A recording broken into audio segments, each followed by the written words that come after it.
la Bueno, para representación. beneficio de los hermanos que no quisieron añadirse a la conversación. Pecadores. Estos pecadores que no quieren estar aquí con nosotros, son muy santos. Yo quiero hablar de la representatividad, un concepto que se usa mucho en política, pero que también es bien importante acá en la teología y ¿verdad? Y en el pensamiento teonómico. Creo que es algo importante que debemos siempre tener claro, pero aún así, yo lo que proponía era ver también otras formas de supuesta representación que se habla en el mundo y en el ámbito político, pero también quería saber cuál era su opinión al respecto, porque hemos hablado de este tema, pero no directamente, y pues quisiera ver si dejábamos en récord alguna conversación sobre este tema. Claro. Yo, yo estoy un poquito más libre ahora. Un poquito nomás. Que ya terminé los estudios, entonces ahora podemos tener más de seguido conversatorio. Así que, bueno, le mando primero que nada un saludo a todos los hermanos que quizás nos han extrañado, donde no hemos subido material, donde no hemos podido coordinarnos, especialmente yo que he estado un poquito corto con los tiempos, pero bueno, le mando un saludo grande y aquí vamos a intentar volver a retomar el instituto y si Dios quiere, quizás se puedan venir cosas más grandes, ¿no? Bueno, sería bueno partir con la discusión, a menos que el hermano Luis Murga quiera decir algo. No sé si antes de partir con la discusión. No, para nada, continúen, yo los escucho. Ya. Bueno, el tema de la representatividad o de la representación, no sé si lo quiere llevar usted, hermano, al tema de la representación política. Vamos, ¿Ya? porque... Bueno, vamos. el tema de la representación política es un tema que siempre ha estado, o sea, desde Adán, ¿verdad? Desde los tiempos de Adán, en el que Adán cuando fue creado a imagen de Dios, nos dice la Escritura, ¿verdad? Con poder de dominio, o sea, con derecho, con la facultad de ejercer dominio sobre la tierra. Y de ahí todos los teólogos más o menos ortodoxos de la historia han concluido de que Adán era el virrey, el vicerregente o el que representaba a Dios en la tierra, a nivel de criatura, ¿verdad? ¿No? Teniéndolo obviamente en ese aspecto, como criatura, él representaba el gobierno de Dios y tenía que administrarlo, ¿verdad? Era como el ejecutivo, ¿verdad? Por decirlo de alguna manera, el individuo Adán. Y él representaba a Dios en la tierra, o sea, él tenía que llevar todas las cosas de la creación, todas, ¿verdad? Al sometimiento de Dios nuestro Señor, de su ley, ¿verdad? De su mandato, de su gobierno, porque obviamente Adán no gobernaba ni mandaba por su propio nombre, sino en representación de Dios, a la creación, a los animales, a la tierra, ¿verdad? Él la gobernaba, la subyugaba en el nombre del Señor, no en el nombre suyo, ¿verdad? Entonces ya vemos la primera parte de lo que sería la representación, ¿verdad? ¿No? Okay. Y vemos algo particular, que la representación se le dio a un individuo y no se le dio a un colectivo, no se le dio a una institución. Bueno, sí, se le dio a una institución que sería la institución del individuo, pero no se le dio a una institución abstracta, ¿entiendes? Como podríamos hoy pensar el Estado o la Iglesia o una fundación, no sé, ¿verdad? En ese sentido. Esas son cosas que podríamos como ir derivando de esto, como para poder empezar a desmenuzar este tema. No sé qué opinan ustedes. Hermano Luis, ¿va a decir algo? No, solamente... no, a ver, pero opina tú primero y ya luego yo veo que añado luego. Bueno, hermano. Bueno, no, yo quería ver si, bueno, ya se acabó la conversación, hermano, porque realmente la representatividad que se habla en la calle tiene que ver con representar supuestamente a otros seres humanos. De hecho, ahí venía tal vez como que el tema en lo específico, porque se habla, por ejemplo, en política he estado repasando unas cosas y en política se habla mucho de representatividad y hay un debate de la representatividad con el mandato imperativo, ¿verdad? Que era una representación más directa de un grupo o un conglomerado de personas hacia un aparato ejecutivo para ejecutar ciertas leyes, normas o lo que sea, o legislativo o lo que fuera, versus una representación más abstracta, y ahí viene, ¿verdad?, ese debate de representatividad y mandato imperativo. Pero ya empezando desde lo que usted dice, hermano, realmente ya esas dos vertientes políticas, entonces no encuentran cabida directamente dentro de lo que estamos hablando. Es que hay que hacer esa... O sea, ¿por qué quería empezar con Adán? ¿Y por qué quise empezar con esto? Porque es bueno empezar con un modelo, por decirlo así, para ir desarrollándolo e ir empezando, ¿verdad? A analizar, a desmenuzar la cosa. Y este modelo, por supuesto, no es un abstracto, no es un modelo que nos inventamos, ¿verdad? En realidad es el modelo dado por Dios nuestro Señor, el que se nos revela en las Escrituras claramente y específicamente. Y fijémonos que Adán tenía un mandato expreso y claro de lo que debía hacer con respecto a su representación. O sea, con respecto al mandato de representación, Adán no tenía, digamos, espacio para su propia discreción, en el sentido que él lo desarrolla como se le dé la gana. No es como que Dios le dio un cheque en blanco, sino que le dio un pacto, un contrato, ¿verdad?, de representación, que es con el pacto que celebró Dios con Adán, ¿verdad? Incluso no lo celebró. De hecho, Adán es hijo del pacto, en realidad. Él llega a ser debido al pacto, ¿no?, que Dios hace en su seno, en la Trinidad, cuando dice: hagamos al hombre a nuestra imagen y semejanza y señoree, ¿verdad? Entonces, el hombre tenía un mandato expreso y claro de lo que debía hacer lo que era su ser, su propósito, ¿verdad? Que no podemos entender al hombre sin entender el pacto, ¿verdad? Primero hay que entender el pacto para poder comprender el propósito del hombre. Y fijémonos que el hombre tenía esos términos y condiciones, por decirlo así. Cuando uno lee un contrato, ¿verdad? Están los términos y las condiciones y las cláusulas, que serían en este caso serían las leyes, la ley que Dios le entregó a Adán. Adán no podía hacer lo que quisiera con la creación, ¿verdad? Por más que fuese el representante de Dios. Él no tenía, digamos, libertad para hacer y deshacer, sino que él debía seguir el plan de Dios, que estaba en su ley, en su pacto. Entonces, fijémonos y comparémoslo con la actual representación política que se nos está, o con la que estamos viviendo, ¿no? Que ya sean diputados, alcaldes, senadores, presidentes, lo que sea, tienen este concepto de representación.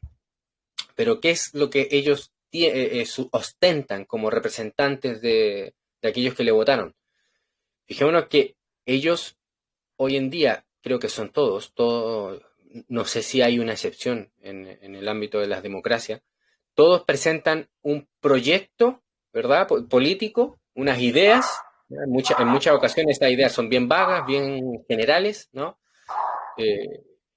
Y resulta que los votantes, los que le votan, legitiman ese proyecto y hacen que el político, ellos se sientan representados en él y él esté representando a todos sus votantes. Pero esa idea de representación, en esa idea no hay ningún mandato expreso o directo de aquellos a los que el político está representando. O sea, en otras palabras, el político tiene libertad de discreción, o sea, puede hacer lo que se le dé la regalada gana en su plan, digamos, político.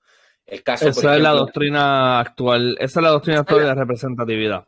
Claro, por ejemplo, en las democracias. Por ejemplo, el presidente anterior de mi país, Sebastián Piñera, él en su campaña, ¿verdad? Prometió, salió con la iglesia evangélica, con incluso los católicos también, ¿verdad? Y con la mayoría de los conservadores que también son tirados para el catolicismo. Prometió un plan, de verdad, con unas directrices más conservadoras. Pero a mitad de su camino de siendo ya presidente, con todos los votos de todos aquellos que le votaron, a mitad de camino cambió, pero digamos, no un poco sus planes, los cambió totalmente y en contra. O sea, fue totalmente en contra. Él aprobó y promovió leyes que iban en total contra a lo que él les prometió a todos sus votantes que hicieron que estuviese donde estuvo, o de que llegase a estar donde estaba, ¿verdad? ¿Y qué pasó? Que él verdaderamente se podría decir que él no cumplió su palabra, él quebrantó su palabra, ¿verdad? No cumplió sus promesas, no cumplió su, entre comillas, el pacto que dicen algunos que es con el voto que se hace. Y fíjense que él ahora, hace unos días, estaba en Qatar disfrutando del Mundial con, me parece, no sé si estoy equivocado, pero me parece que con 2 dietas de expresidente de Chile, porque él ha sido 2 veces presidente. Y me parece que se le entrega 2 dietas, porque creo que se duplican. No sé si estoy en lo cierto, puede que esté equivocado, pero aunque sea una sola, ¿verdad? Él está recibiendo esa dieta, ¿verdad? O sea, ¿qué quiero decir con esto? Que no tuvo ninguna consecuencia. O sea, en la representatividad actual, lo que se nos dice hoy en día que es representación política, Adán podría, si hubiese estado Adán con esta representatividad, Adán podía haber comido del fruto prohibido y no haber tenido consecuencias. ¿Me entiendes? Porque él, aunque era representante de Dios, no cumplió con el pacto, con lo que se le había encomendado, ¿verdad? O con lo que se había pactado, pero bueno, él es representante nomás, pues. Dirían algunos. ¿Verdad? Sí, representante autónomo. Eso es lo que, por eso es que quiero compararlo con Adán, ¿verdad? Por eso también podríamos compararlo con Cristo, que es el segundo Adán, ¿verdad? El que sí cumplió con el pacto. Y fijémonos qué es lo que dice constantemente nuestro Señor Jesucristo en los Evangelios, que no ha venido a hacer su voluntad, sino la voluntad de su Padre, ¿verdad? Que Él vino a hacer, digamos, la palabra de Dios, a ponerla por obra, ¿verdad? Y vivir sometido y sujeto a la palabra de Dios como hombre. Y eso es lo que hizo que fuese un segundo Adán y que hubiese, digamos, hecho lo que el primer Adán no hizo, que fue cumplir con el pacto, ¿verdad?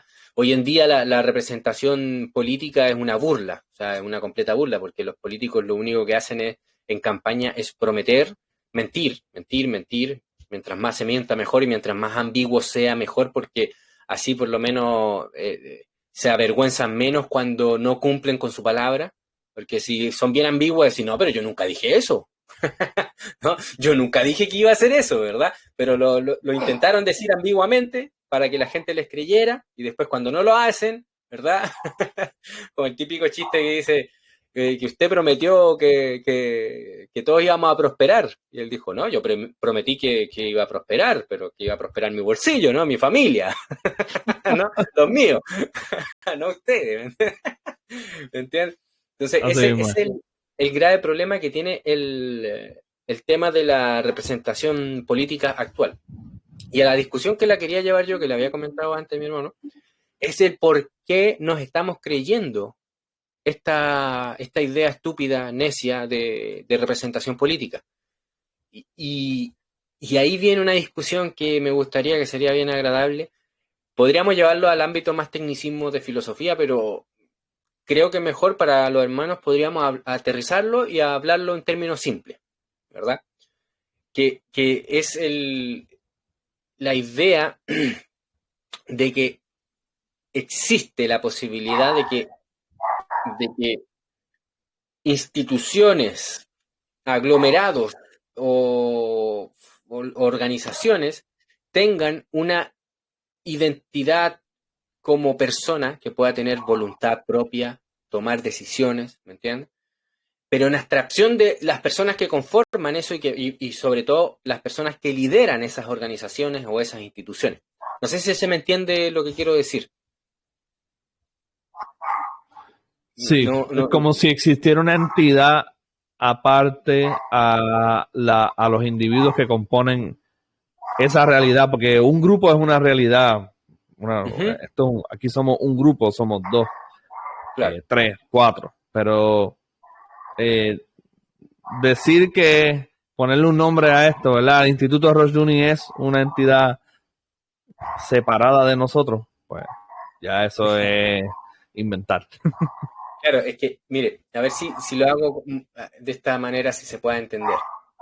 Un club de fútbol, ¿no? El Manchester United, que es mi club favorito. El Manchester United no tiene, o sea, para que suene más chocante, para ver si les tomo la atención. El Manchester United no existe. ¿Me entienden? No existe en el sentido ontológico como nosotros existimos. Esto es, que tenga en términos, digamos, relativos, que tenga una autoconciencia. Todos nosotros tenemos en términos relativos una autoconciencia, muy limitado, porque no sabemos cuál es nuestro potencial o cómo nos podemos desarrollar, pero tenemos una autoconciencia. La institución del Manchester United no tiene autoconciencia. Nosotros tenemos voluntad como entidad ontológica. El Manchester United no tiene voluntad en el sentido ontológico, así como que lo que existe tiene voluntad, puede tomar decisiones, puede sentir cosas, no sé. No podemos personificarlo. Esa es la idea. No se puede personificar. Cuando el club de fútbol o la institución o el Manchester United compra un jugador, no lo compró el Manchester United en el sentido como que como una entidad así como que dijo, necesito este jugador. No, fueron decisiones de la directiva. Y hubo un hombre dentro de esa directiva que dijo, oye, creo que este tipo es el que necesitamos. En especial puede que sea, por ejemplo, el mismo director técnico, ¿verdad? Que es comúnmente el que pide los jugadores. Entonces podemos encontrar nombres y apellidos de personas de carne y hueso que son de los que toman las decisiones, ¿verdad? Pero ojo, si estamos negando la existencia ontológica en el sentido de persona de estas instituciones o aglomerados, no estamos diciendo que no existen. Sí existen. Si son operativas, si causan, si tienen causa en la realidad. Por ejemplo, a mí me toma, digamos, tiene un efecto en mi persona, el Manchester United, si seguimos con el Manchester United, en el sentido que a mí me encanta el club de fútbol, ¿verdad? Yo lo sigo, estoy preocupado de su estadística o de las cosas, ¿verdad? Y incluso tiene un efecto en el que me entrega pautas de comportamiento, incluso, ¿verdad? Respecto a mi relación con esa organización, ¿verdad? Yo, cuando me preguntan, oye, ¿qué club de fútbol te gusta? Yo voy a decir el Manchester United, ¿verdad? Tiene un efecto. Hay una operatividad en la realidad, pero eso no quiere decir que el Manchester United exista ontológicamente como yo existo, porque yo nunca lo voy a conocer en el sentido de persona. Sí puedo conocer, ¿verdad?, sus instalaciones de esa organización, ¿verdad?, que fueron, digamos, se invirtió, se planeó todo eso por personas que pertenecen a la dirección o los altos directivos de ese club, ¿verdad? Y que podemos identificar quiénes son con nombre y apellido, quiénes son los que quisieron hacer el estadio de esa determinada manera, ¿verdad? Y todo el cuento. Pero no fue una persona llamada Manchester United la que tomó esas decisiones, ¿verdad? Y que uno lo va a ir a conocer. Esto, ¿por qué me gusta? O sea, ¿por qué soy tan insistente en esto? Porque estamos muy acostumbrados a personificar estas cosas. En especial en política al Estado, a la nación, ¿verdad? Comúnmente cuando va un presidente, supuestamente que el presidente representa a toda la nación, ¿qué es eso? ¿Verdad? No sé qué es, en el sentido, si se presenta como persona, ¿verdad? Porque se presenta a la nación como que toma decisiones. Chile tomó esta decisión, o Chile, con respecto a Argentina, tomó esta postura. Pero ¿a dónde está? Que él venga a darnos explicaciones si Chile tomó, ¿me entiendes? No existe Chile en ese sentido, no existe Chile en términos ontológicos como nosotros, que tenga un ser que se asemeje a nosotros, como persona, como voluntad, ¿verdad? Que sea un ser volitivo. No toma decisiones, ¿verdad? Son políticos, ¿verdad? Que según sus criterios, sus intereses particulares y personales, los que toman decisiones. No Chile, ¿verdad? Chile sí existe, Argentina sí existe, ¿verdad? Pero no existe en el sentido en que se nos quiere presentar, que es una persona, una entidad que toma decisiones. No, ¿verdad? Chile puede ser, dependiendo de cómo queramos definir, ¿verdad?, lo que es una nación, puede ser un pueblo, ¿verdad?, con ciertas costumbres, o con una religión, o con una cosmovisión, ¿verdad? Pero no es más, no va más allá de eso, o sea, no podemos extrapolar el tema, o sea, no es una entidad superior a los individuos que lo va a gobernar, o que los individuos se tengan que... Esto es otra cosa que viene del fascismo, ¿verdad? Que los individuos tienen que someterse o jurar lealtad a esa cosa que llaman nación, ¿verdad? Los fascistas fueron los más grandes personificadores de lo que es la entidad nacional, ¿verdad? La patria, buscando que el individuo debe morir por la patria, debe vivir por la patria, ¿verdad? Y para eso, por supuesto, tuvieron que luchar contra la Iglesia Católica Romana o contra el cristianismo, porque el cristianismo presentaba algo así como dos patrias, ¿verdad? La que tiene a uno acá terrenal, pero la celestial, que es mucho, que es trascendente, que es mucho más importante y a la cual nosotros queremos ir y por la cual estaríamos dispuestos a morir, ¿verdad? Y la patria terrenal, pues sí, está bien. Eso es como la visión cristiana, ¿no? Sí, está bien, pero lo más fundamental es la patria celestial. Claro, algunos podrán estar pensando en términos de que, murámonos luego para irnos a esa patria. No, el cristiano no piensa de esa manera. Con patria nosotros queremos decir, ¿verdad? Reino.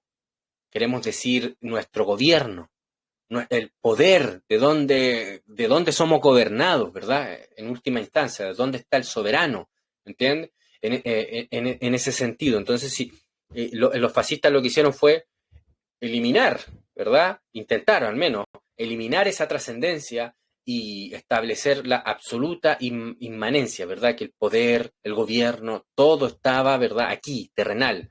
Para eso tenía que hacerse una liturgia y una religión secular, que sería la estatal, ¿verdad? Los franceses también hicieron de lo suyo. Los fascistas fueron los que más se destacaron en ese sentido, ¿no? Los que más se destacaron porque fueron muy obvios su religiosidad. Entonces, eso era la discusión que quería llevar. No sé si le interesa irnos por ahí, mi hermano. Sí, ¿no? Ahora entonces me surge la pregunta.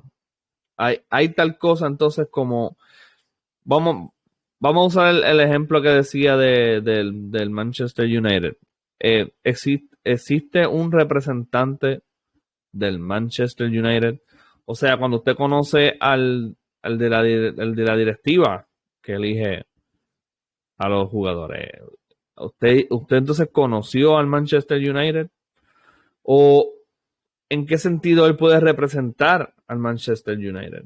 O sea, ¿puede lograrse? Es que esa es la primera pregunta. Sí.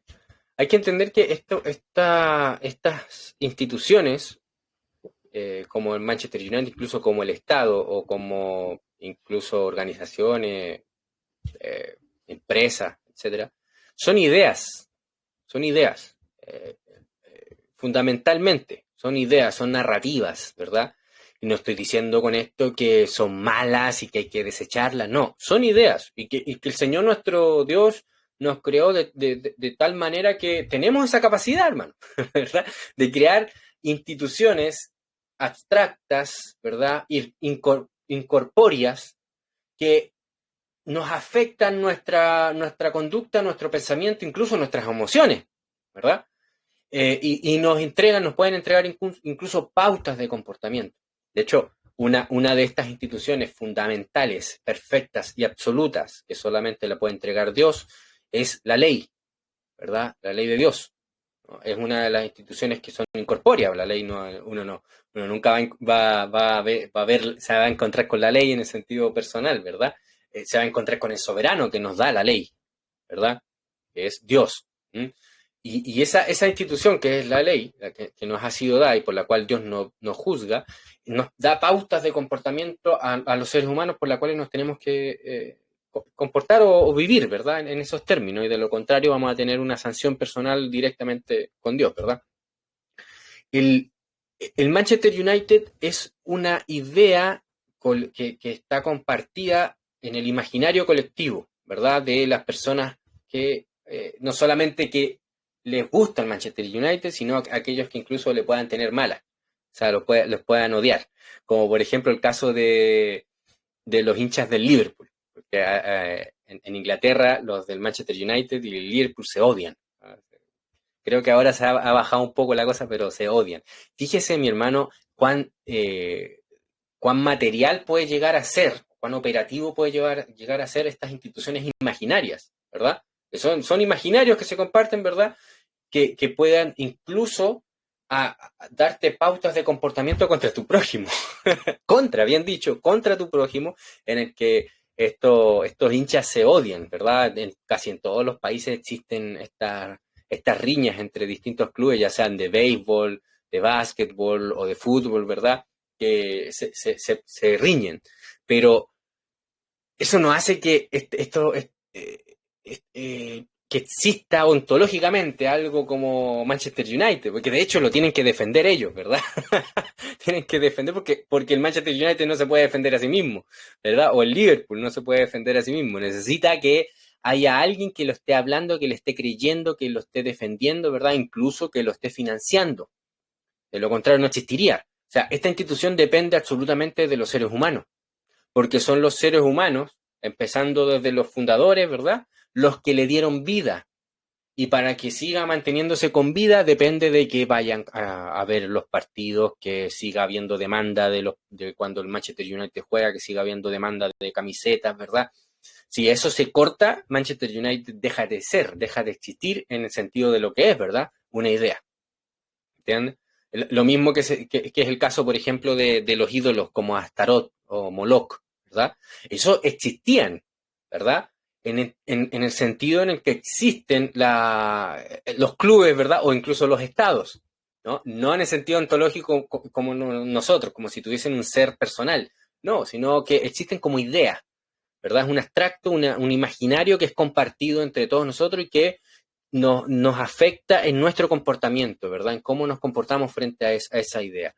Pero tú le quitas la demanda, por decirlo así, la fe, en el caso de los ídolos antiguos, o la demanda de ver los partidos de Manchester United, de comprar sus camisetas, lo que vas a hacer es que esos clubes desaparezcan. ¿Me entienden? Un colegio. ¿Cuántos colegios nos han visto que se construyen y después se destruyen porque ya nadie quería enviar a los niños a ese colegio?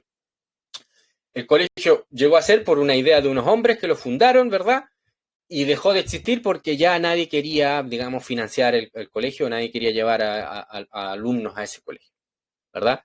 Lo mismo con iglesias, las iglesias que salen en Apocalipsis, esas iglesias locales, ¿verdad? Que supongamos que tenían la misma idea actual de institución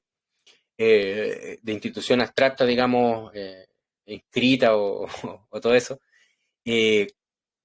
¿Dejaron de ser? Sí, dejaron de ser. La iglesia, en ese sentido, que no existía ontológicamente, no tenía voluntad, no tomaba decisiones, llegan a ser y desaparecen. Así como un montón de denominaciones que han existido, ¿verdad? O de movimientos que han existido, que son ideas que se sostienen, ¿verdad? Y dejan de ser. Pero ojo acá, mis hermanos. Esto suena mucho a lo que yo estoy hablando acá, a nominalismo, que es una tendencia filosófica, ¿verdad? Que el nominalismo lo que enseña es que solo existen los particulares, ¿verdad?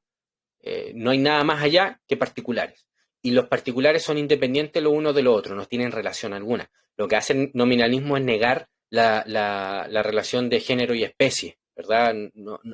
Para el nominalismo no existe género. No hay una especie, no hay una cosa que lo abarque todo, ¿verdad? No existe eso que uno lo podamos encajar en algo, ¿no? Los particulares. No se pueden Todo es encajar nominal. Claro, Exacto, todo es nominal. solamente es nominal, por eso es que es nominalismo. Claro, por eso se le llama El nombre. nominal. Pero nosotros como cristianos sabemos que Dios nuestro Señor en su propio ser es tan fundamental, esta cosa de la realidad, de que en el ser mismo de Dios nuestro Señor existe la particularidad como la pluralidad, ¿verdad? Existe perdón, dije dos cosas, la pluralidad como la Particularidad. no, creo que estoy confundiendo los conceptos. El El uno y los muchos.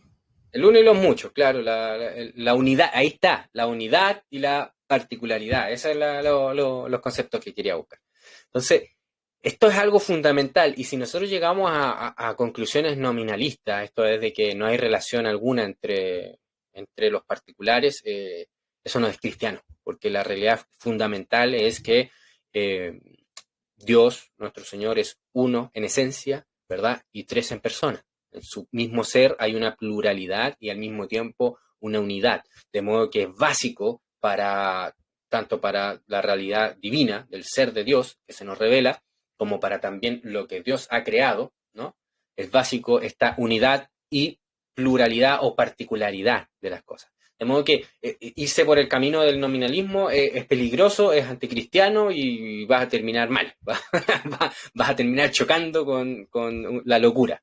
De modo que nosotros rechazamos la idea de que solo existen individuos y que no existe nada más, ¿verdad? No.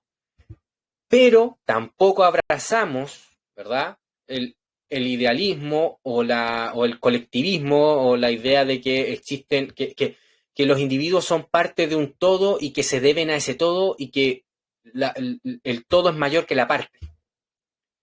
¿Entienden? Sabemos que la unidad de Dios, o sea, la Trinidad de Dios, no es más grande y no es más divina que nuestro Señor Jesucristo en persona. ¿Verdad? Dios en persona es totalmente Dios y abarca la totalidad de Dios nuestro Señor. Dios el Espíritu es totalmente Dios y abarca en su persona la totalidad de la divinidad. Como diría el apóstol Pablo en Colosenses, ¿verdad? Que en él habita la plenitud, toda la plenitud de la deidad, ¿verdad? Entonces, en cada persona está la totalidad de la divinidad, pero al mismo tiempo la unidad que se mantiene firme, ¿verdad? En la unidad también está la totalidad de la divinidad, ¿verdad? Entonces, en ese sentido, existe la otra contraparte, que es la que más domina, la que más predomina actualmente, que es la que dice que los colectivos, ¿verdad?, son más importantes que el individuo. Más vale que se pierdan 2 o 3 a que se pierda la nación, ¿verdad? Ni siquiera se dice a que se pierdan todos, porque decir a que se pierdan todos se está asumiendo que es importante son todos los individuos, ¿verdad? No, se hace ese abstracto, ¿verdad? Por eso es que bajo estas premisas la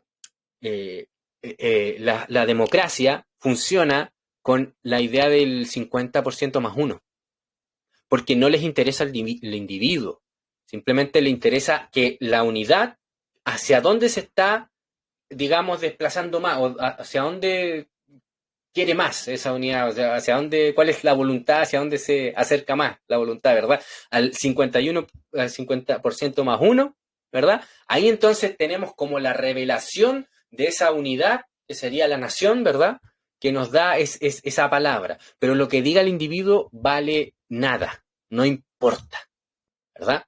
Por eso es que aunque fuese una votación, mis hermanos, que parecería así impresionante, ¿verdad? Un 95% de votaciones, supongamos que en las votaciones de Donald Trump y este otro viejo que está medio demente, ¿verdad? Bueno, los dos están dementes, pero de distinta manera, ¿verdad?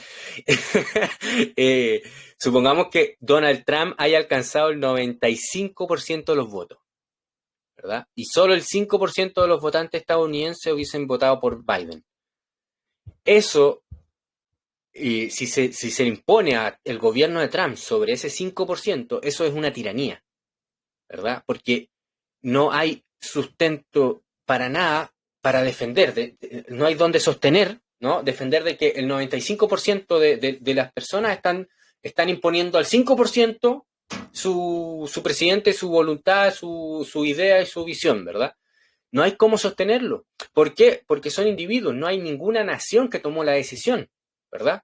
No hay ningún ente abstracto como llamado nación que tenga voluntad y que la reveló, ¿verdad? Pero eso es lo que se nos vende. Esos son los presupuestos que hay detrás, de que hay una especie de entidad que toma decisiones. Por ejemplo, en las votaciones siempre se van a encontrar Costa Rica, Puerto Rico, tuvieron las elecciones y Puerto Rico decidió. ¿Qué decidió? Puerto Rico no ha decidido nada, porque Puerto Rico no puede decidir nada, porque Puerto Rico no existe en el sentido de persona, ¿verdad? No tiene esa capacidad, ¿verdad? Ahora, tratando de terminar lo que quería decir mi hermano, que creo que me estoy alargando, eso no quiere decir, mi hermano, que estemos negando la unidad. No queremos decir que estemos negando la idea de que hay géneros, de que hay algo también, ¿verdad?, que nos trae unidad. No estamos diciendo eso, solo que lo que estamos diciendo es que la unidad que se nos está imponiendo, o esa visión, niega la particularidad. Y tiene el mismo problema que el nominalismo. Esto es que el nominalismo dice que solamente existen los particulares, el idealismo dice que solamente existen los colectivos, por decirlo así, ya para dar un nombre, ¿verdad? Los agregados, ¿no? Y los agregados son los únicos que existen. Los particulares no. Los particulares son cosas atrofiadas que salieron de la realidad, ¿no? Y por eso es que están caídos, por eso que no hay que tomarles atención, ¿entiendes? Por eso es que la democracia tanto avala estos agregados, ¿verdad? Si el 99,9, supongamos que en Chile hay 18 millones de habitantes, y de los 18 millones de habitantes, 17.999 deciden algo, y uno dice que no, ¿por qué los otros van a tener más poder que el uno? ¿Bajo qué sustento lo podemos decir? ¿Entiendes? ¿Bajo qué? ¿Por qué podemos algo que sea objetivo, ¿verdad? Y que sea válido y ético, por supuesto, y según la ley de Dios, por supuesto, que nos pueda decir que esa mayoría puede imponerse sobre ese uno? ¿Entiendes? Eso es lo que dice el idealismo, ¿verdad? Que establece que todo el mucho, la unidad, es trascendente a la individualidad o al particular, ¿verdad? Y por tanto el particular es como podríamos decir, si la realidad hubiese caído, lo que cayó, lo que tiene el pecado original es el particular, pero la unidad no. La unidad es santa, es santísima, ¿verdad? No tiene, es inmaculada, ¿verdad? No tiene este problema del particular. Esa es la visión idealista, ¿verdad? En términos muy, muy sencillos, mi hermano. Aquí yo estoy hablando como, sí, digamos, sí. muy, muy sencillito, ¿no? Entonces, esas dos visiones están totalmente equivocadas. No tienen razón. Y son igual de equivocadas. Y traen los mismos problemas o peores. Bueno, cada uno trae sus problemas a su manera. Pero son anticristianas esas visiones. ¿Y qué es lo que está prevaleciendo hoy en día? Por supuesto, el colectivismo. Por supuesto, la idea del idealismo. Esto es que las naciones como entidades toman decisiones, ¿verdad? ¿No? Por ejemplo, ya las cosas más burdas. Se dice que Argentina ganó el mundial. ¡Mentira! ¡Mentira! Argentina no ganó ningún mundial. Fueron, ¿cuántos? Habrán sido 22 jugadores, no sé cuántos son los convocados, y el técnico, ¿verdad? Y el grupito que los ayudó, ¿verdad? Los masajistas o los kinesiólogos, etcétera. Los que ayudaron a un equipo que ganó una copa. Y ya basta, o sea, no le pongan más idealismo, ¿no? Pero esa realidad como que trasciende, y ahora todos los argentinos, como entidad, ¿verdad? Argentina lo toma para sí, como que ellos fueron el logro. No, no es así, ¿verdad? Fue el equipo. Pero fíjense que cuando decimos fue el equipo, ahí estamos asumiendo la idea del colectivo y también de la individualidad, ¿verdad? Fueron el equipo que ganó el mundial y cada uno de los jugadores. ¿Se entiende? Está ahí las dos cosas. Está el uno y los muchos presentes en un equipo, ¿verdad? Pero ahí ya si nos vamos al individualismo, o al nominalismo, lo ganó Messi, ¿verdad? Lo ganó Messi. Si nos vamos al idealismo, casi que lo ganó la Casa Rosada, ¿verdad? Lo ganó el Estado de Argentina. ¿Me entienden? Es un error por donde se le mire cualquiera de las dos posiciones. ¿Cuál es la visión cristiana? Pues claro, es un equipo que fueron y ganaron el mundial, es ellos y cada uno de los individuos, como cuando alguien va a jugar, gana el equipo, pero también gana uno. Ahí está presente el uno y los muchos. Lo mismo en la familia, mi hermano. La familia es una institución que Dios nuestro Señor ha dado, en la que se muestra la unidad y la diversidad. Y en la familia no hay nadie más importante que otro. ¿Entienden? Y en la familia nadie va a decir, es necesario que prevalezca la familia y por tanto mejor vendamos al hijo. Eso suena aberrante, ¿verdad? ¿No? Entonces, el individuo es tan importante como digamos, el grupo. ¿Entiendes? Pero el grupo se diferencia, ya no a decir la familia, ya vamos a poner una cosa gigante, trascendente, que ya la familia se aparta de nosotros y está por encima de nosotros. No, eso ya es paganismo. Y con eso, hermano, no sé si he hablado mucho ya. Ahí la pregunta que cabe un cristiano es, ¿qué es lo que legitima? O sea, ¿qué es lo que va a hacer que ese individuo, o esos muchos, o esa mayoría, tenga el derecho de tomar una decisión X o Y? Y, ¿verdad? Porque eso se da, eso existe, eso es algo que no podemos negar. La pregunta que el cristiano se debe hacer es, ¿con cuál base ética eso se va a dar? Que era, ¿verdad? Y que era lo que yo quería traer.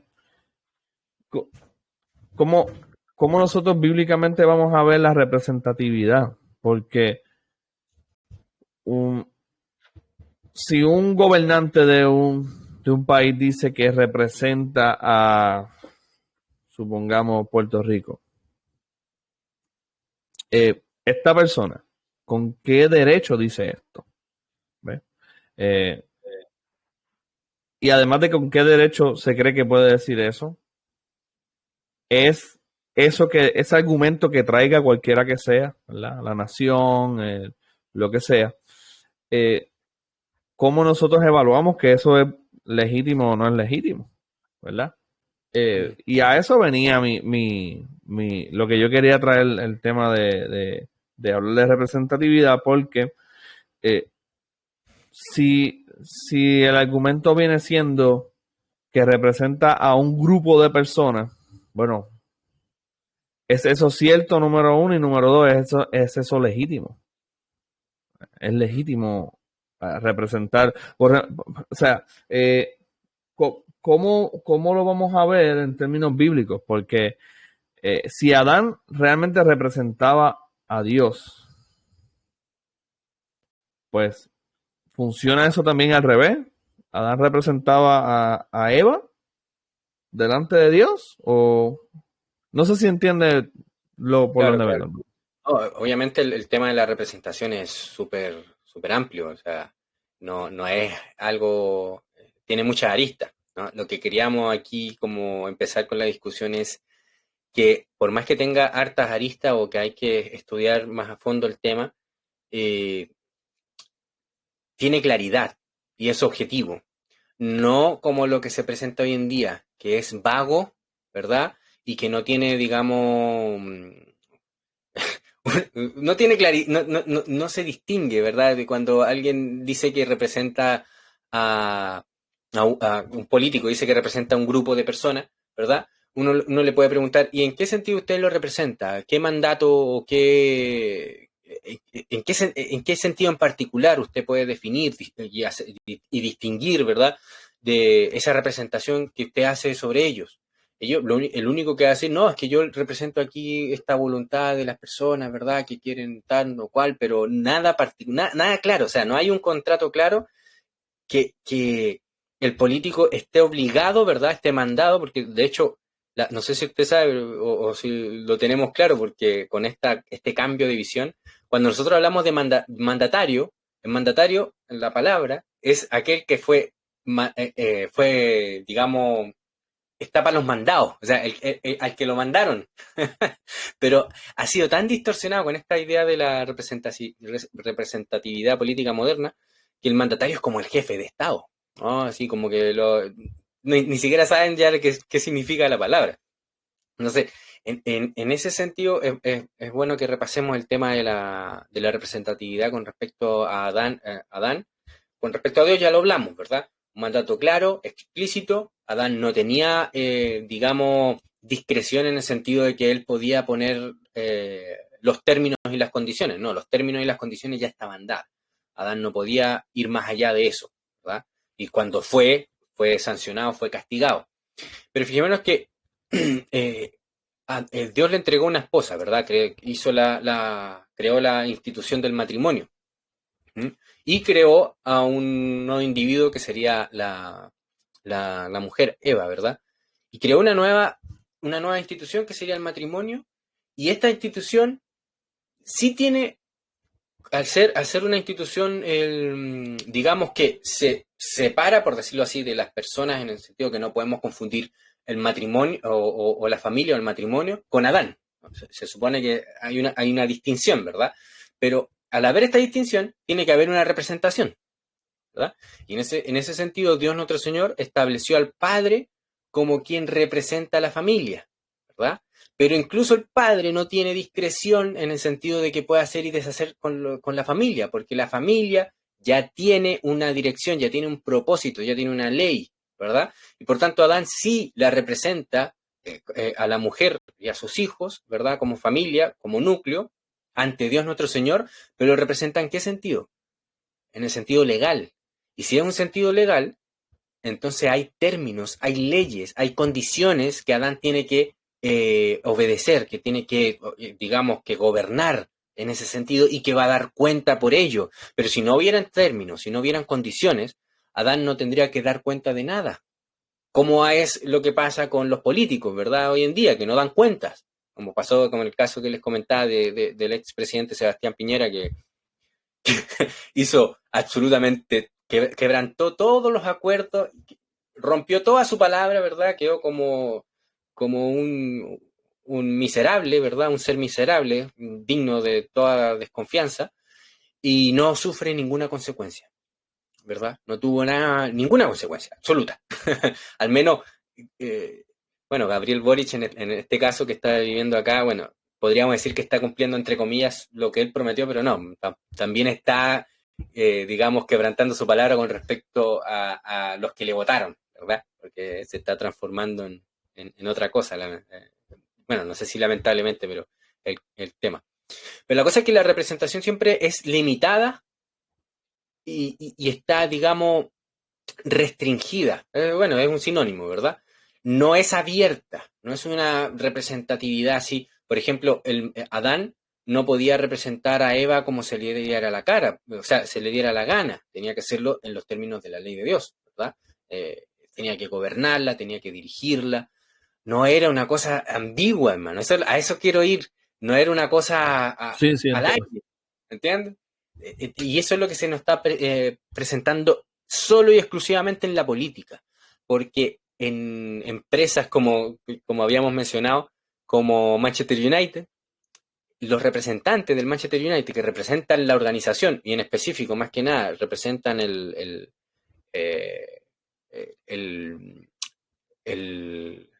a los dueños, no pueden llegar y hacer lo que se les dé la gana, tienen que dan cuenta de lo que dicen, ¿verdad? De esa organización, entonces están sometidos a esa regla. Entonces, no sé, puede haber Sir Alex Ferguson, que es uno de los grandes representantes del Manchester United. Sir Alex Ferguson no puede hacer y deshacer con el Manchester United, no puede hacer lo que se le da la gana, está sometido a una institucionalidad, ¿verdad? Y está sometido a ciertas pautas de comportamiento que, aunque hayan sido, como hemos dicho, imaginarios, ¿verdad? Sí son muy materiales, o sea, sí pautan nuestro comportamiento, ¿verdad?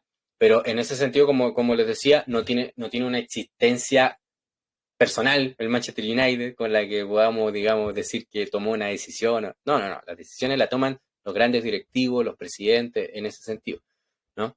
No sé si con eso avanzamos. No sé si entonces, hermano, usted se atreva a decir, ¿verdad? Si conoce del término entonces mandato imperativo.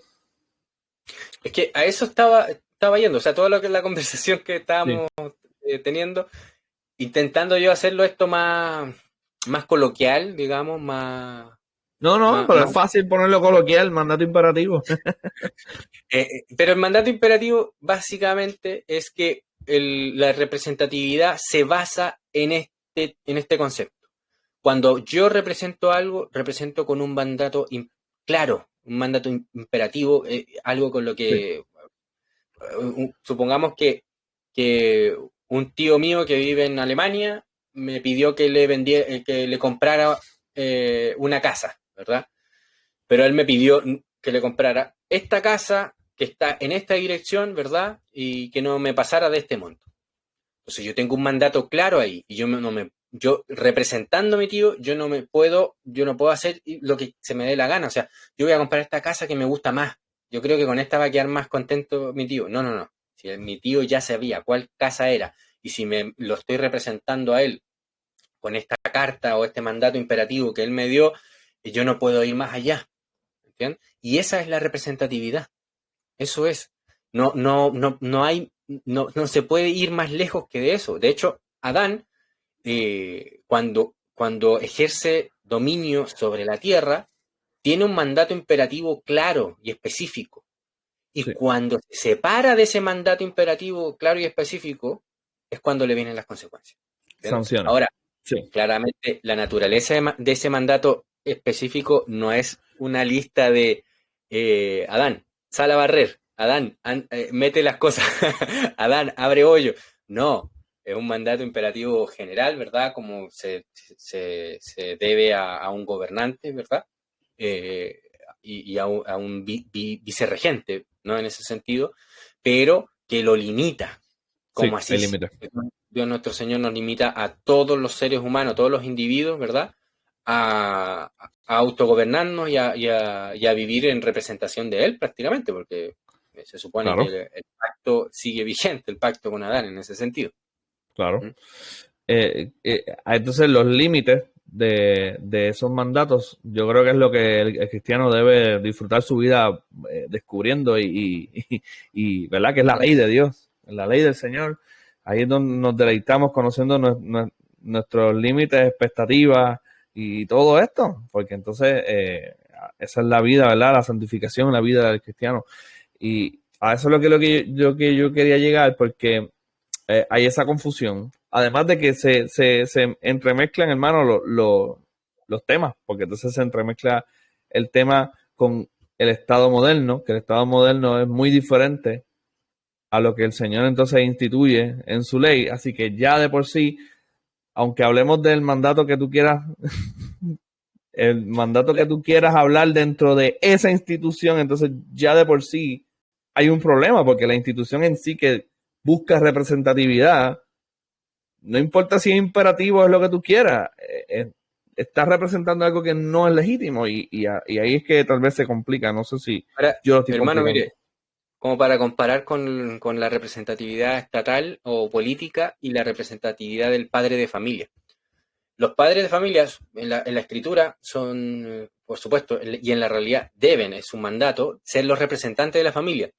Y en la ley de Dios se asume que estos representantes de familia, cuando se dice que los ancianos jueces que son establecidos ya sea de 10, de 50, ¿verdad? De 100, esos que parten desde lo más pequeño, se asume que son familias, porque son los padres de familia los que tienen que gobernar, ¿verdad? Los que tienen que ejercer dominio. Y fíjese, mi hermano, que haciendo una analogía comparando, mejor dicho, la representatividad familiar con la representatividad política, la complejidad de representar a una familia, por muy numerosa que sea, es insignificante a representar a una cosa que llamamos nación. Bueno, que los políticos se la sacan abstrayendo la nación, ¿verdad? Porque ahí se le simplifica más, ¿verdad? poniendo una mera dualidad en que votó sí o votó no.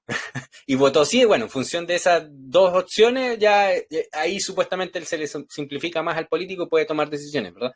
Pero en una familia ya es complejo representar, ¿verdad? Porque cuando tú tomas decisiones representando a la familia, puedes tener complicaciones dentro del núcleo de tu propia familia, ¿verdad? En la que se pueden oponer parte de tus hijos, incluso tu propia esposa, ¿verdad? Que se puede oponer, puede haber conflictos. Entonces tú tienes que lidiar, gobernar, trabajar, ¿verdad? Servir con todo eso, ¿no? Pero si tú lo elevas a una nación, eso es un imposible. No se puede. No se puede, porque tú no puedes, digamos, lidiar con ese problema con, por decir, una nación muy pequeña, con 5 millones de habitantes. No se puede, ¿verdad? ¿Cómo se soluciona este problema? Pero para que podamos dominarlo, para que podamos someterlo, creando la idea de un abstracto, ¿verdad? Que toma decisiones, que tiene existencia, digamos, ontológica, como si fuese una persona, ¿no? Que toma decisiones, ¿verdad? Nuevamente, aquí no estamos diciendo que no existan las naciones, no estamos diciendo que no existan géneros, no somos nominalistas, ¿verdad? ¿No? Pero tampoco somos idealistas. Esto es que el uno es más importante que los particulares, ¿verdad? No, son las dos cosas, al mismo tiempo y con la misma fuerza, por decirlo así. Entonces, si uno lo compara y ve, esa empresa, la empresa política, es imposible. No se va a solucionar. De hecho, no sé, puede que ahora se me vino a la cabeza. De hecho, a lo mejor Moisés pensó que podía lograrlo, ¿verdad? ¿Se recuerdan cuando Moisés empezaba a juzgar a uno por uno? Pero igual Moisés no tenía esa idea de representar, ¿no? Pero imagínense que Moisés quería ser el juez de todos y cada uno de los israelitas. Y no podía hacerlo, iba a quedar mal, ¿verdad? iba a colapsar, y se lo dijo su suegro, ¿verdad? Sí, Díganme. en ese sentido de juicio, ¿verdad? Y de ser el árbitro de todo el pueblo era imposible.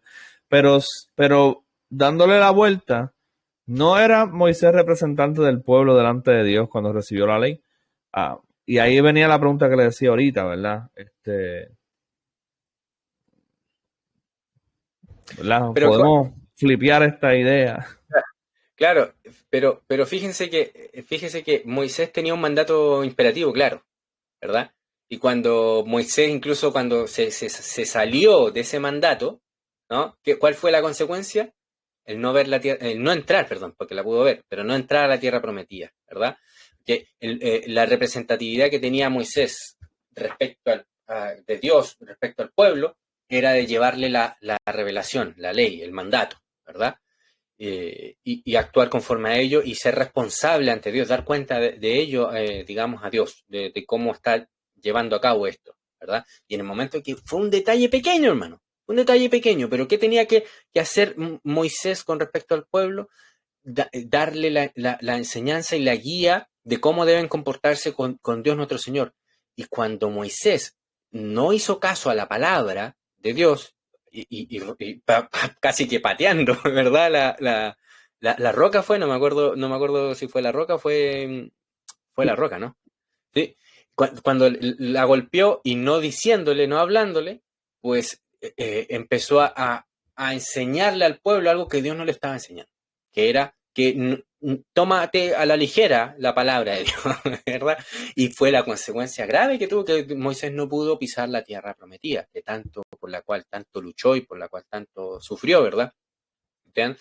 Y también, fijémonos que Moisés tenía una representatividad, como usted bien dice, mi hermano, ante Dios del pueblo, o sea, como sacerdote, ¿no?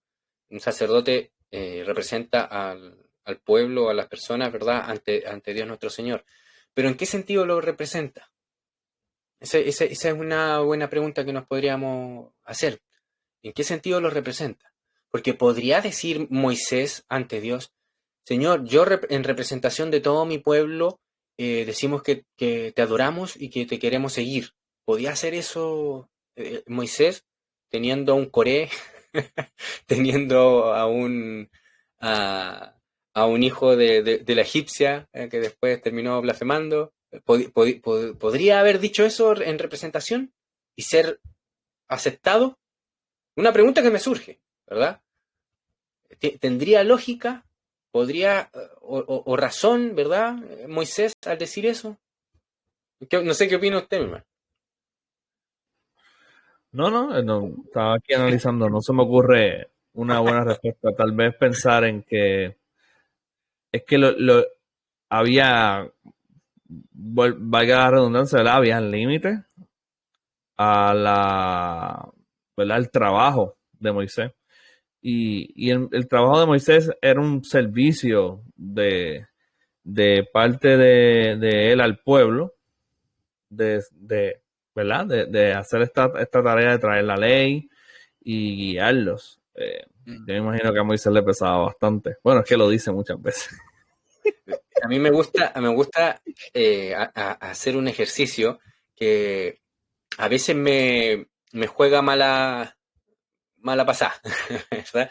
Porque me gusta mucho hacer este ejercicio que es el de ver cuáles son las implicaciones, ¿verdad? Y a veces yo noto implicaciones o sea, me veo implicaciones que en realidad quizás no sean, ¿verdad? Puede que esté equivocado, ¿verdad? ¿No? Pero ¿qué pasaría si fuese real que Moisés, en términos verdaderos, fuese el representante del pueblo ante Dios en el sentido de que él decir con su palabra o con su voluntad, decir, Señor, yo quiero seguirte y mi pueblo, ¿verdad? Y que tuviera esa fuerza, como que representase y que casi que todo el pueblo, por la decisión de Moisés, ¿verdad? Siguieran al Señor, o sea, en términos legales, por decirlo así, ¿verdad? Dos implicaciones que veo ahí, que se me vienen a la mente ahora. La primera, y creo que es grave, que es la que anula la responsabilidad del individuo. Porque si yo no tengo la responsabilidad sonará muy, muy evangélico moderno, ¿verdad? Pero si yo no tengo la responsabilidad de tomar mi decisión ante el Señor, ¿verdad? Hacer mi oración y repetir la oración, ¿no? De tomar mi decisión y de comprometerme yo, ¿verdad? Yo, personalmente, con Dios, ¿verdad? Sino que lo tiene que hacer otro por mí. Entonces, ¿qué soy yo? Un siervo de ese otro, ¿verdad? Que estoy sometido a su voluntad, ¿entiendes? Entonces, me parece que la implicación de eso es que se anula el autogobierno. Y fíjense, mi hermano. Entiendo, sí. ¿Cómo se corrobora esto con la realidad actual? ¿Qué pasa con la política actual, con el gobierno actual? Cuando se habla de gobierno, y esto lo hemos dicho hartas veces, hoy en día, cuando usted habla de gobierno, todos tienen en mente el Estado, ¿verdad? El gobierno, sobre todo en Estados Unidos, cuando se dice the government, ¿verdad? El the government es la Casa Blanca, ¿verdad? O el Pentágono, etcétera, ¿verdad? Es eso, ¿no? Cuando se tiene esta idea entonces de representatividad, que prácticamente el que representa toma esas decisiones, ¿verdad? Y hace esos acuerdos, anula la responsabilidad de todos los demás, ¿entiendes? Y los convierte ya no en personas, porque si definimos personas como aquellos seres humanos creados por Dios, ¿verdad? Y por tanto con el propósito por el cual Dios los creó, que es el de ejercer dominio, ¿verdad? Y el de dar gloria a Dios y de servirle. Entonces estamos despersonalizando a los seres humanos. Entonces, en ese sentido, yo creo que Moisés nunca pudo haber tenido esa representatividad con respecto al pueblo, ¿verdad? No podía haber tomado esas decisiones. Y la segunda implicación es que no es una implicación en realidad. Creo que ahí solamente Dios podría ser en Cristo esa representatividad que es la que llevó a cabo nuestro Señor en la cruz. ¿Pero por qué? Porque Él sí puede transformar nuestro corazón y Él sí puede transformar nuestra voluntad, ¿verdad?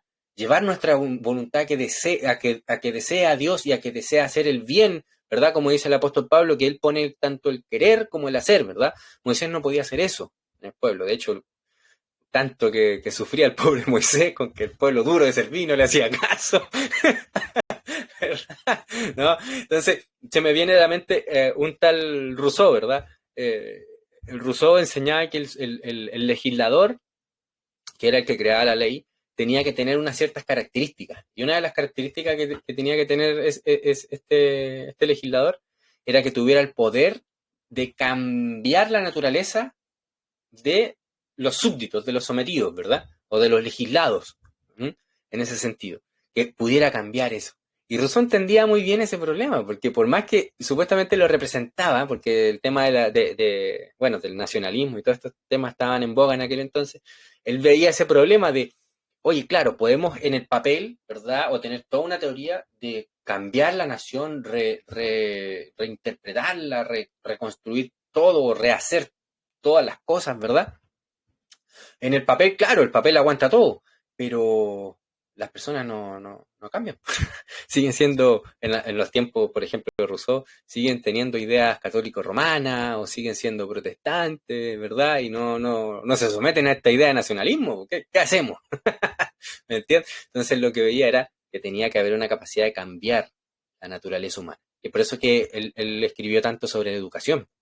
Él le dedicó mucho tiempo al currículum, ¿verdad? Y a la filosofía de la educación, por decirlo así, para cambiar al ser humano, rehacerlo, reescribirlo, por decirlo así.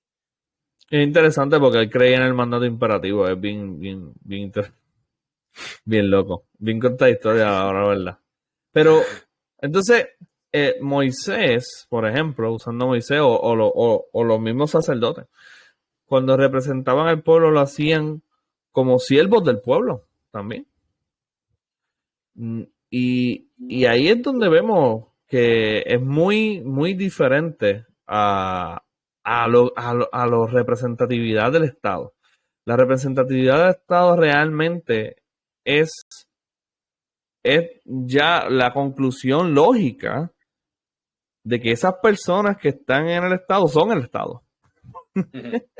Es como que nosotros lo representamos a ustedes. Realmente lo que están diciendo es, nosotros realmente nos representamos a nosotros porque nosotros somos el Estado.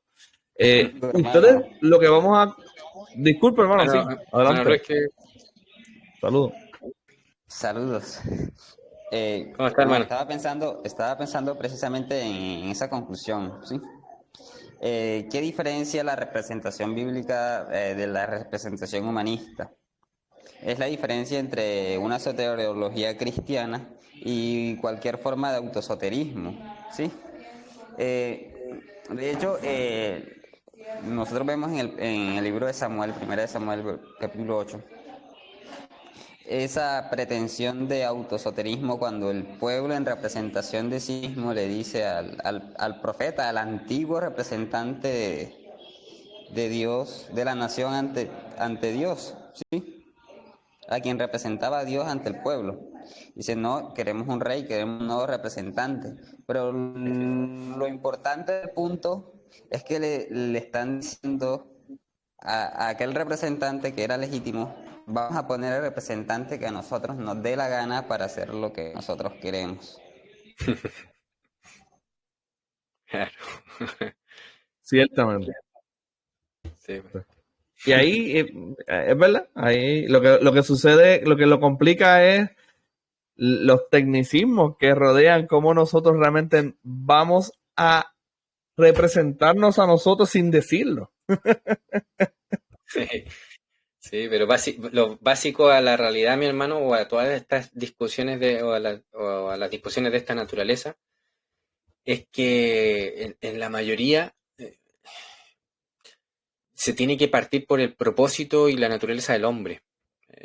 El sentido en el que, con qué propósito fue creado el hombre, ¿verdad? ¿Qué es lo que nos revela el hombre, nosotros? ¿Qué es lo que revelamos de Dios en el propósito por el cual Él nos ha creado? Y eso nos va a despejar muchas dudas también, o nos va a permitir solucionar muchas de estas discusiones que hay incluso en la iglesia, ¿verdad? Y si no empezamos por ahí, empezamos con las distintas corrientes de filosofía, todo. Bueno, con esto obviamente lo que estoy diciendo, empezar por la palabra, porque la palabra es la que nos revela esto que estoy diciendo, lo que es el hombre. Pero si no empezamos por ahí, pues claro, vamos a tener el problema de que no tenemos claro una antropología, también como decía el hermano Luis, no tenemos clara la soteriología, ¿verdad? No tenemos clara nuestra visión de la ley, ¿verdad? Claro, ahí puede, cuando no están claras las cosas, se puede mezclar todo y no se da cuenta uno de las contradicciones y de las implicaciones nefastas que tendrían esas visiones, ¿verdad? Como lo es la de muchos cristianos que defienden la representatividad política actual de los presidentes actuales, sin darse cuenta que en realidad están socavando, digamos, el autogobierno, el dominio propio, el gobierno de la familia, ¿verdad? Porque la visión política actual es la visión de que el gobierno ostenta y absorbe todo gobierno, ¿verdad? Y eso se ve tan duro, hermano, es tremendo. Yo cada vez lo veo más en cercanos, en familia, cómo estas familias no tienen gobierno, hermano. Los padres, nada. No, es tremendo, hermano, porque de verdad que yo veo que el futuro va a estar difícil y la única forma de la que se pueda responder a esto es respondiendo con el autogobierno, que las familias cristianas muestren al mundo, ¿verdad?, las virtudes de un gobierno bíblico, de un gobierno, digamos, sometido a Dios y de cómo las familias se van a sostener, porque va a haber un colapso tremendo, mis hermanos, cómo se está desarrollando las familias actuales, no hay autoridad. Ya, esto ya es un concepto que también podríamos conversar, mi hermano, el tema de lo profano, el tema de la cultura profana, por decirlo así, de la costumbre que tenemos de no someternos a autoridades, pero de autoridades legítimas y verdaderas y que Dios establece, como por ejemplo, una básica fundamental en una sociedad, el respetar a los ancianos o a los adultos, mi hermano. La sociedad actual, por lo menos en la que yo estoy viviendo, no le interesa, o sea, los adultos son tontos y los adultos se están comportando como tontos también. Eso es lo más tremendo. Lo digo porque yo veo una realidad así cercana, por ejemplo, en mi universidad, el director, las autoridades, veo como los compañeros a la autoridad, al director de la facultad y todo, le hablan por su nombre y ni siquiera nombre directo, ni siquiera su primer nombre, sino que ¿cómo se le dice a la palabra cuando, no sé, si te llamas Patricio te dicen Pato? ¿Cómo se le dice? Se me fue el nombre. Diminutivo, no me acuerdo. La abreviación. No, eso es, sí, Bueno, no es abreviación, pero un nombre que le ponen. Y le dicen así, y le dicen, hola, ¿cómo estáis, Pato? Así.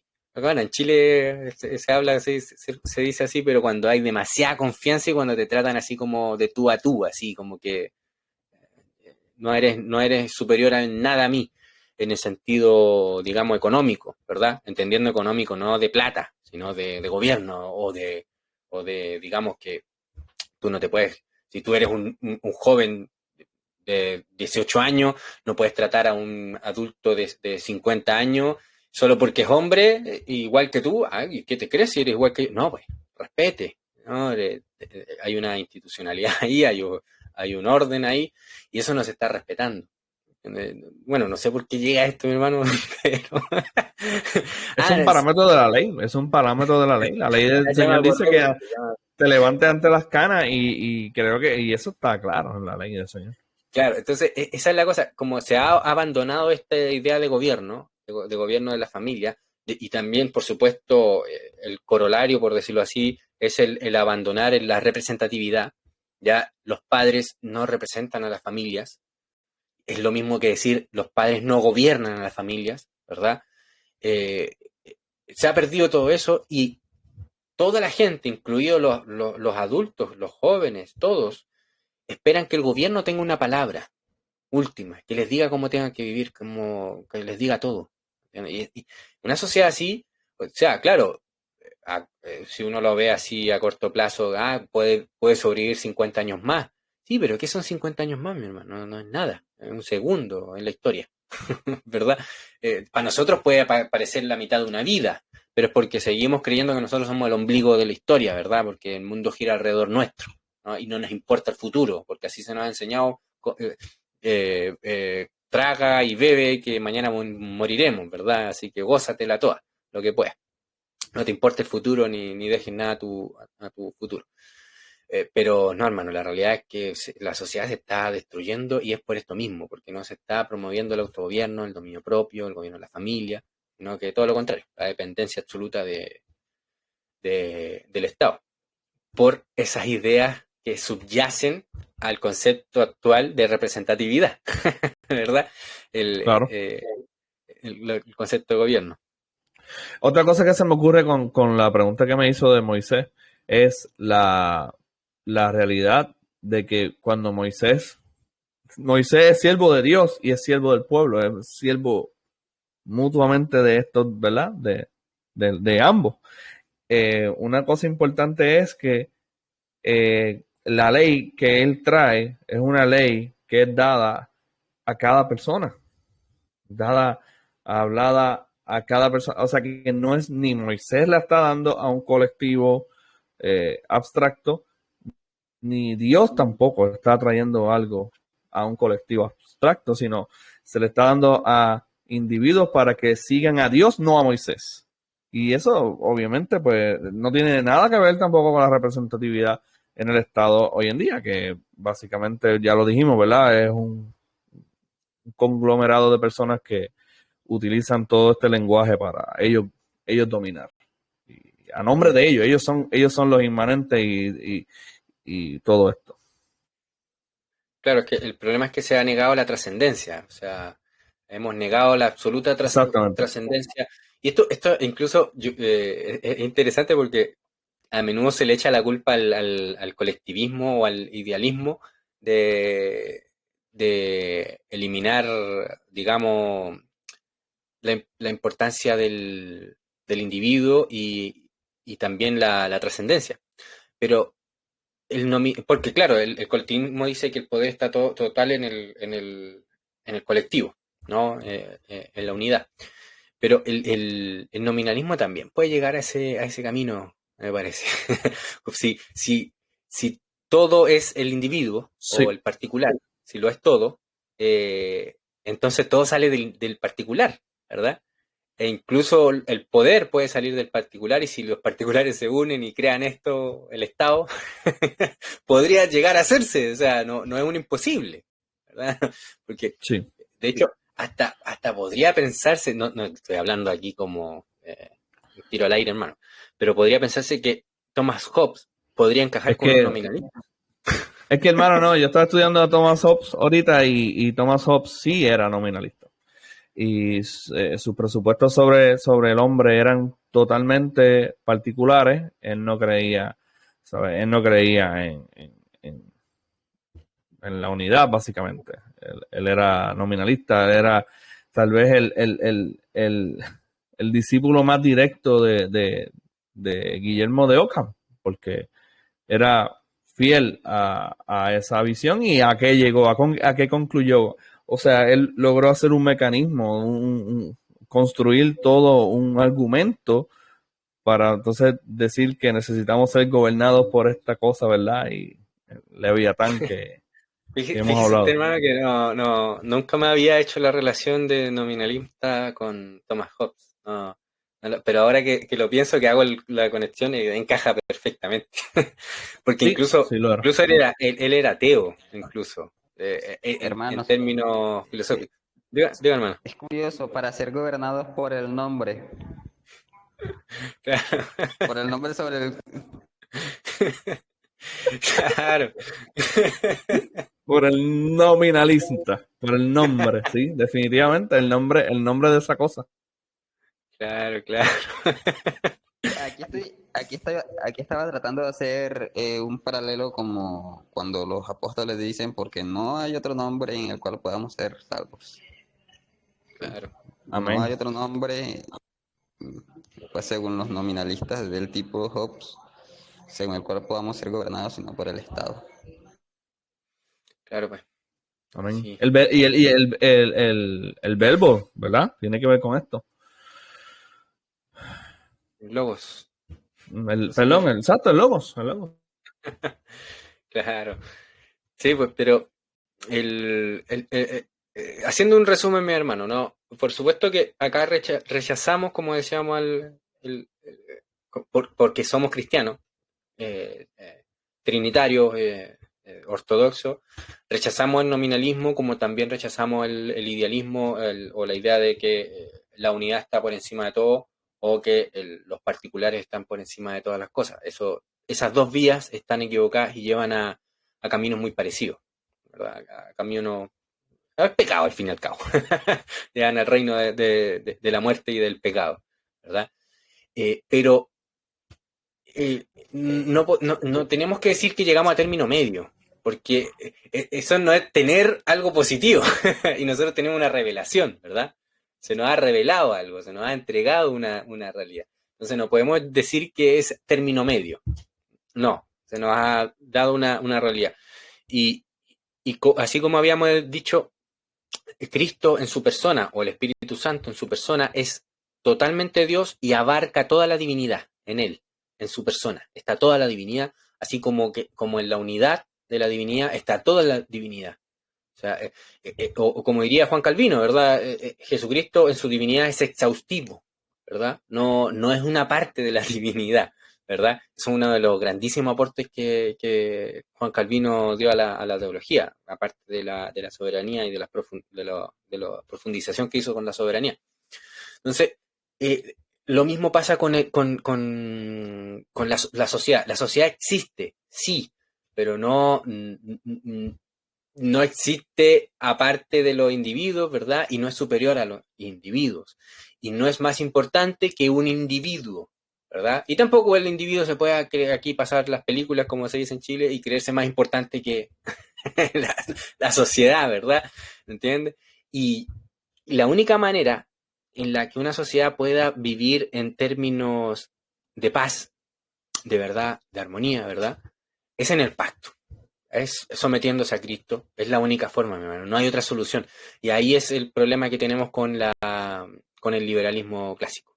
El liberalismo clásico, que se viste de cristiano, plantea otra vía para traer esta paz, para traer una comunidad que viva en paz, en tranquilidad y de forma neutral, ¿verdad? Y nosotros nos debemos oponer a eso. Solamente la única manera de vivir en paz es con la ley y con el evangelio de Dios, no queriendo decir con esto que vamos a pasar por encima de los individuos y a obligarlos en sus conciencias a creer en Cristo y a bautizarse y todo eso, sino que sí podemos y que se nos ha facultado a todos los hombres a obligar a que respeten la ley y las instituciones, ¿verdad? Fundamentales de la sociedad, que es la familia, ¿verdad? Bueno, la ley, básicamente, ¿verdad? El hermano Luis creo que quería decir algo. Creo. Sí, me tiene ganas, hermano. No, iba a mencionar algo hace un momento. Estaba molestando una inteligencia artificial y hace un momento le preguntaba sobre el problema del uno de los muchos y la solución cristiana. Y curiosamente, bueno, esa inteligencia artificial está impulsada por cualquier cantidad de textos y la conclusión a la que ella llega es que la clásica solución al problema del uno y los muchos es la del monismo, ¿sí? Que es curiosamente la crítica que Bantil hace al romanismo, ¿sí?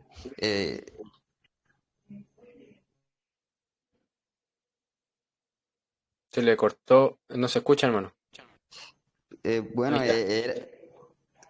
era un dato curioso, sí, porque, o sea, estábamos hablando de Hobbes en ese momento y hay gente que dice que el protestantismo es el que da origen o el que hace que el nominalismo de Guillermo de Ockham o sea, tuviera la importancia que llegó a tener, ¿sí? Claro. Pero vemos, por ejemplo, que no podemos decir que Hobbes sea un protestante. Claro. Solo Claro, el nombre. esta acusación, a ver si, porque se me viene a la mente todo esto, ¿no? Porque los católicos romanos son expertos en acusar a los protestantes en este sentido. Que ellos abrieron la caja de Pandora, por decirlo así, del nominalismo y trajeron el desastre en la cristiandad. Claro, por Lutero, sí. Sí, En realidad, pero es que en realidad el nominalismo es una respuesta al realismo que sostenían los aristotélicos. Sí, de hecho, Claro. cuando hace referencia a la crítica de Van Til, es que Van Til acusa abiertamente al realismo de Aristóteles de monista, ¿sí? De impulsar un univocismo ontológico, de modo que Dios y el hombre participan de la misma realidad sin ningún tipo de distinciones. claro. Ujú. O Claro, distinciones graduales realmente, no de la naturaleza de quiénes claro, somos. hay una cadena del ser ahí en la que Sí, podemos la diferencia transar. es la diferencia es más de gradación. ¿Cuánto participa? De hecho, según la crítica de Van Til, el hombre en el tomismo es algo que no puede ser entendido porque el límite de su existencia está allá en los límites del ser con el no ser, o sea, porque existe una potencialidad en él. En cambio, en Dios es un acto puro porque en él no hay potencia. Sí, entonces eso hace la diferencia entre... Pero si vamos a ser consistente con la idea de que raya en el no ser, entonces tenemos que concluir que no podemos decir muchas cosas sobre el hombre. Y creo que Aristóteles dice hartas cosas sobre el hombre. Sí, Mucha.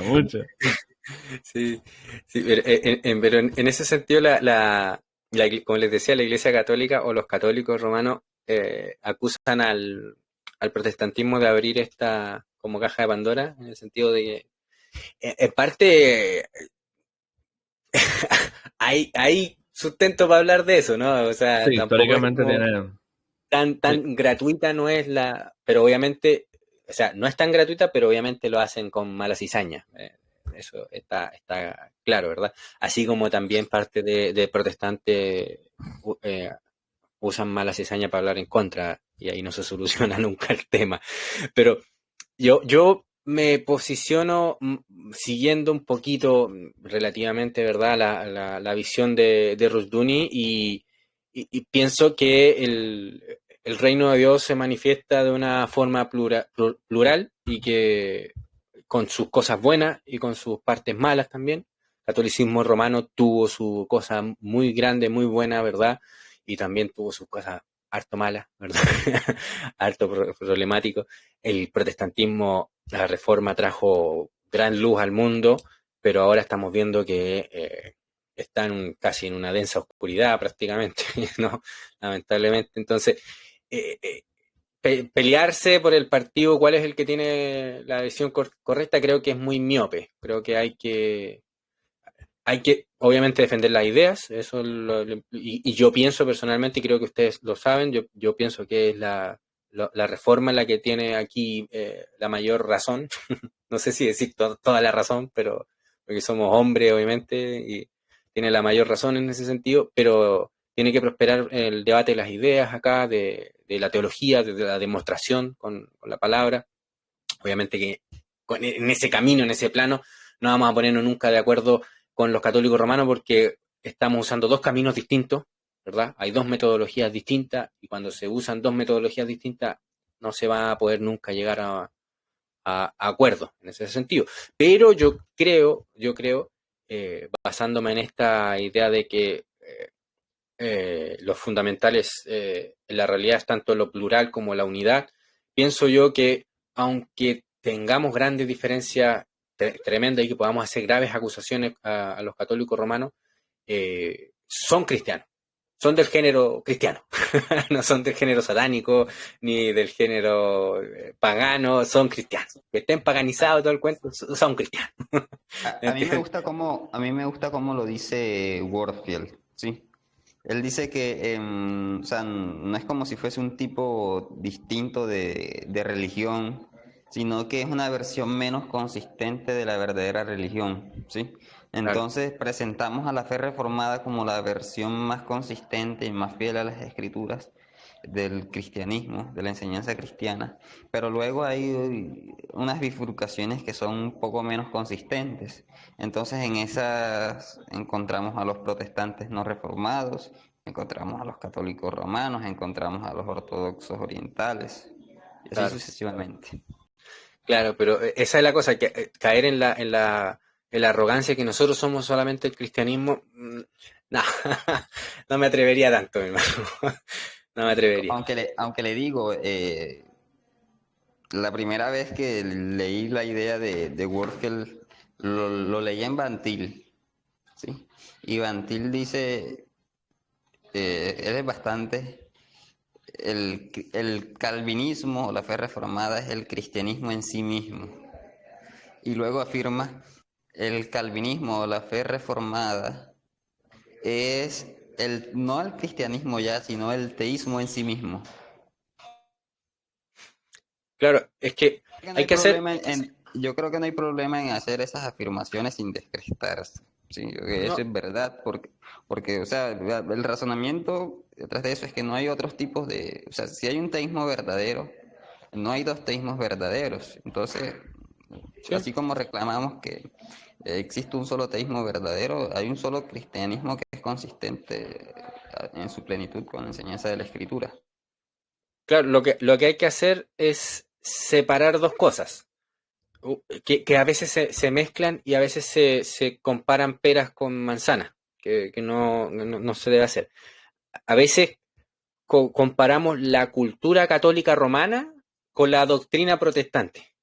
No, hay que comparar la doctrina católica romana con la doctrina o el dogma, ¿no? Católico romano y con el dogma protestante o reformado específicamente, ¿verdad? Y si queremos comparar culturas, bueno, comparemos la cultura católica romana o digamos, las tradiciones o cómo se vive en esas partes que abrazan la fe católica romana y comparémosla con la cultura o las tradiciones o cómo se vive en las naciones que son más reformadas. Ahí está el punto. Afirmamos que ambas culturas son cristianas, pero se sustentan en dogmas distintos. Y como decía el hermano Luis, el dogma, bueno, esto ya es porque es que nosotros tenemos parte, ¿verdad? No somos aquí neutrales. Afirmamos que el dogma reformado es el que es más consistente con la revelación, ¿verdad? Que es mucho más consistente con respecto al dogma, digamos, católico romano. Y precisamente porque el dogma católico romano no se basa meramente en la revelación específica o la revelación escrita, sino que añade, que es su gran problema, ¿verdad? Añade Bueno, otras y cositas. ahí es que entonces se podría decir que mucha tradición protestante realmente termina siendo romana. Y tal vez no tiene el título, pero sí las acciones, porque tienen otra revelación que no son las escrituras. Especialmente cierto, por ejemplo, en Latinoamérica. Sí, el protestantismo en Latinoamérica, el otro día escuchaba unas ponencias de Bollitar y señala, por ejemplo, en Estados Unidos, sí, dentro de la llamada comunidad reformada, como pastores como John MacArthur hacen las veces de pequeños papas, ¿sí? Y ojo, estamos hablando de comunidades supuestamente reformadas o que se hacen llamar reformadas. Pero el pentecostalismo, en donde el pastor es casi infalible, sí, porque tiene revelación del Espíritu y de Dios mismo. No es muy Claro. distinto al tipo de cosas que se creen en esas iglesias con respecto a la doctrina católica de la iglesia. Sí, sí, estamos cambiando las dimensiones, pero operativamente no hay diferencias. Claro. Exactamente. Pero bueno, en el mundo protestante eh, hay más, espero que se me entienda lo que quiera decir, pero hay más desorden que en el mundo católico romano. Pero esa es su gran virtud, hermano. Suena loco. Esa es la gran virtud del protestantismo, porque yo confío y creo en el Señor que cuando mande un avivamiento o cuando ha mandado un avivamiento, es tan poderoso porque es dirigido por el Espíritu Santo y no por una cabeza humana. ¿Entiendes? Hermano, Claro, yo he estado leyendo historiadores sobre el cristianismo primitivo y no era una cosa uniforme. Sí, había cierta uniformidad dentro del cristianismo primitivo. Entonces, la verdad no sé en dónde sale el reclamo de los romanistas, de que ellos tienen una versión unificada y que representan esa versión unificada a lo largo de la historia. Si realmente, Claro, o sea, uno mira la diferencia entre los autores primitivos, los padres de la iglesia, y hay suficiente diferencia entre lo que nos llegó a nosotros, los escritos que nos llegaron hasta nuestros días, para concluir que la pretensión de unidad en el sentido que pretende el romanista no es como ellos dicen. claro, obvio. No, sí, el romanismo alcanzó su unidad, digamos, católica, por decirlo así, cerca del siglo VIII, ¿no? Más o menos. Sí, o Como, sea, hablar estrictamente del romanismo tenemos que esperar como 9 siglos. claro. Ujú. De hecho, Cuando falsificaron los papeles de Constantino. Cuando se hizo la falsificación para justificar, ¿no? El, el papado. y tampoco les demoró O sea, no el mucho, papa. y tampoco les Claro, demoró mucho, porque luego se les vino el cisma con Oriente, que ya andaba dando vueltas claro. hacia algún par de siglos antes de que finalmente floreciera. Claro, es que es interesante comentarlo, mi hermano, porque muchos protestantes anhelan esa supuesta unidad católica romana, pero lo que no saben es que no sé si ponerlo como oportunidad o como la gran virtud que tiene el protestantismo es esa pluralidad que hay, ¿verdad? Y, y que si verdaderamente el protestantismo está en la palabra, ¿verdad? Está sometido, la Iglesia Reformada, y está sometido a Dios nuestro Señor, pues Dios nuestro Señor va a ser grande de cosas, obras grandísimas, mi hermano, de aquellos pequeñitos, aquellos esas iglesias pequeñitas que están en algunos lugares que a lo mejor nosotros no tenemos conciencia de ello y están haciendo una obra grandísima, mi hermano. Yo ahora hace poco estuve viendo una iglesia que es pequeña, de una población ahí más o menos pobre, que están teniendo toda su familia, mi hermano, haciendo educación en casa. ¿Entiendes? Uno podría revisar y ver, oye, a lo mejor hay ciertos problemas aquí y acá, pero ya está empezando algo grande, mi hermano. Y eso en cada pequeñito lugar, ¿me entiendes? Y así es como Dios nuestro Señor cambió a Roma. No la cambió estando el Papa dirigiendo. No, el Papa fue, digamos, consecuencia, ¿verdad? De lo que pasó anteriormente con todos esos cristianos dispersos, ¿verdad? Que no estaban organizados, digamos, de forma colectiva, sino por el Espíritu Santo, y dirigidos por la palabra, por el poder de Dios. Es que la promesa al padre de la fe fue que en la simiente de Abraham habría alguien que sería de bendición para las familias de la tierra. Sí, las familias, no la nación, sino la familia. Amén. Las familias. Bueno, mi hermano, creo que con Amén. eso estamos. No Fue sé buena si conversación, hermano. no sé si lo pasamos por todas las partes, puede que falten cosas, pero es un tema amplio. Igual podríamos un día también discutir el tema de lo profano, que también es un tema que está, digamos, es relevante a día de hoy y que es bueno que lo toquemos en el sentido de advertir, ¿verdad? Porque hay muchos creyentes que están pasando sin darse cuenta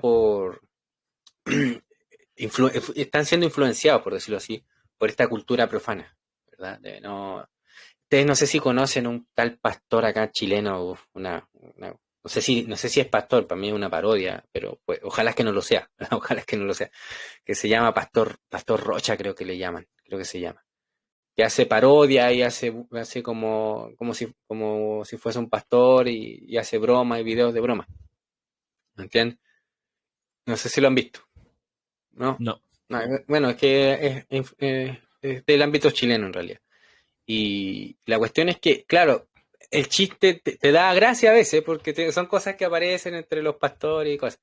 Pero ya cuando haces esto normal, o sea, empiezas ahí ya la burla, el chiste, todo, vas carcomiendo la autoridad del pastor. Y yo sí creo en la autoridad del pastor, por más que esté oponiéndome a la institucionalidad y todo el cuento de esto, que en realidad estoy poniéndome en contra de lo que en realidad niega lo que es el verdadero pastorado, ¿entiendes? Pero tomarle es como las películas, ¿verdad? O las series en las que siempre se toma al papá como el tonto, como el estúpido, y en el que todos se burlan del papá. También así se empezó a carcomer la autoridad de los padres. Y los padres después ya empezaron ni siquiera a creerse ellos mismos que eran autoridad, ¿verdad? Porque por todos lados le rodeaban eso. Y eso es interesante un día hacer una conversación de eso con otras cosas que estén relacionadas, mi hermano. Bueno, eso. Recuerdo que mi papá nos prohibió, bueno, desde chiquito, chistes sobre las escrituras, chistes de carácter religioso. En casa eso estaba prohibido. Interesante, ¿no? Padre sabio. Sí, pues. Bueno, mi hermano, un abrazo. Que Dios les bendiga. Qué bueno volver a verlo, qué bueno conversar con ustedes. Espero que sea más de seguido, pues yo voy a estar más libre para poder hacerlo. ¿No? Dios les bendiga, hermano. Dios les bendiga a Luis Murga, un saludo. Dios les bendiga, hermanos. Que descansen, nos vemos y estamos conversando. Bendiciones. Chao, chao. El Señor les bendiga.